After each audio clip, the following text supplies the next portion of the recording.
World Heart Federation, along with major European and North American heart societies, have brought forth the universal definition of myocardial infarction. It has been revised the fourth time in 2018. In the latest revision, myocardial infarction has been classified into 5 types, of which type 4 has 3 subtypes as well. Type 1 is the type of myocardial infarction which all of us are familiar with. It occurs due to sudden occlusion of a coronary artery. This leads to chest pain and ECG changes. Myocardial damage can be noted on echocardiography as well as other imaging modalities like cardiac magnetic resonance imaging. A thrombus is observed within the coronary artery on coronary angiography.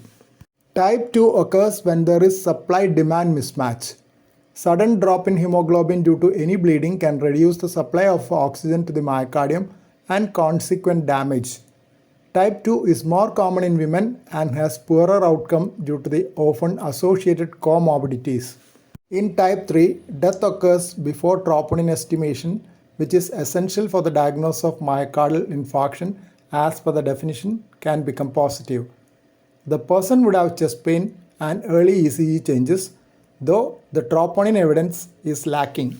Type 4A is myocardial infarction associated with percutaneous coronary interventions.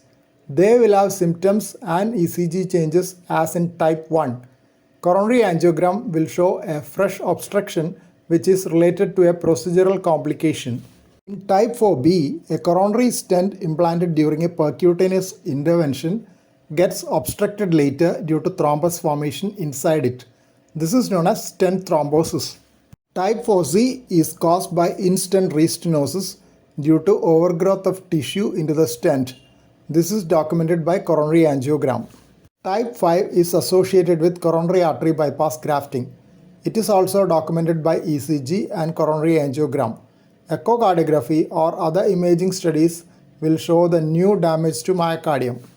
Documentation of myocardial infarction in all these types needs cardiac troponin elevation in addition to other evidences except in type 3. Troponin levels rise in a delayed pattern after a myocardial infarction, reaching a peak at 24 hours. Usually, diagnostic levels are reached at about 6 hours after the coronary occlusion. So, in type 3, the levels do not reach diagnostic levels due to early death. Thank you for watching this video.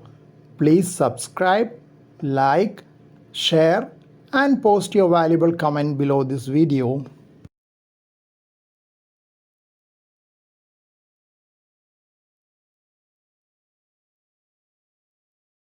Kindly press the bell icon after that for getting all updates.